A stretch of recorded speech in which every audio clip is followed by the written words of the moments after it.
Hear another untold tale of the DC universe as it falls to the blighted and the anti-life equation. Where was the King of Kahndaq when it all happened? Well, let's hop into Dceased, Hope at World's End #2 and find out together. So then, as I alluded to in my little intro, this issue focuses almost entirely on Black Adam and how he and his country dealt with the zombie threat. And the answer is, well, they dealt with it better than most people. Mainly because one of the only upsides of being a strongman dictator is when Black Adam found out the plague was being spread digitally, he just flipped the switch and turned off the internet for his entire country. Ah, just like China, I see. He then proceeded to use his amazing power to kill all the dead inside his borders and even just some regular people who he thought may have been infected by the zombies. Doing things this way meant Kahndaq ended up ultimately being the least infected place on Earth. But heavy is the head that wears the crown, and Black Adam wondered if what he did was ultimately worth it, if his subjects now fear him more than they venerate him. Ah, dictator problems, am I right? Eventually, word of what's going on in Black Adam's neck of the woods reaches the Justice League. This is in the time before they decided to shuffle off all the surviving refugees to Themyscira for safekeeping, for as long as that actually worked. Turns out it was actually Martian Manhunter's idea originally of setting up a new human stronghold inside Kahndaq. And considering poor John Jones's ultimate fate at the end of all of this, I'm guessing he lived just long enough to regret this choice. The heroes try and have a meeting with Black Adam, but he was never going to have any of this. He rules with an iron fist, and the only reason his nation survived is because he says he was willing to do what Superman and the other heroes were too afraid to do. Kill them all and let God sort them out. In this case, the Egyptian gods would be sorting them out. Clark Kent, ever the optimist, though, won't be dissuaded, saying that if they work together, the heroes could help strengthen Kahndaq and protect it from the dead, and that to not even consider this idea would be incredibly stubborn on Black Adam's part. It would seem that even with his super strength, flight, and heat vision, Superman's greatest power might actually be his ability to change the hearts and minds of those around him. Black Adam again begins to doubt himself, but before he makes his ultimate choice, decides to do something he hasn't done in what feels like forever. He calls down the lightning of Shazam and decides to walk among his people as a mortal once again. He sees that while his people are surviving, they're not exactly thriving. He also just so happens to come across a young woman in need who says that her son is sick. Let us not forget that Black Adam became who he was due in no small part to the fact that he lost his own wife and son long ago in an event that hardened his heart.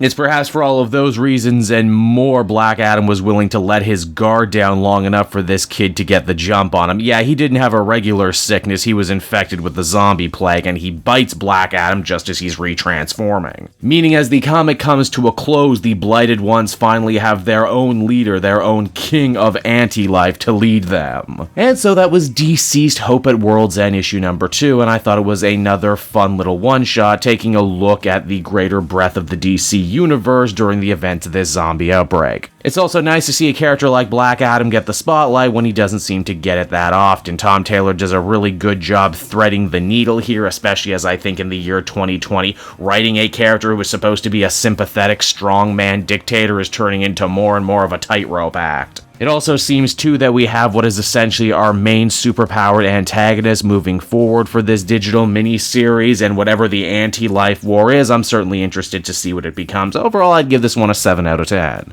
Hey there everyone, Kate Joel again, and I just want to thank you so much for watching to the end of the video. It means a lot to me. And hey, if you enjoyed the book I covered in this issue and want some comics of your own, might I recommend Book Depository? It's my #1 place for shopping for comic book trades. You get a great price, and if you use my link down in the description, you'll actually be helping me out at the same time. You get something, I get something, everybody wins, right? So until next time everyone, I've been Joel, and I will see you in the next video. Bye-bye.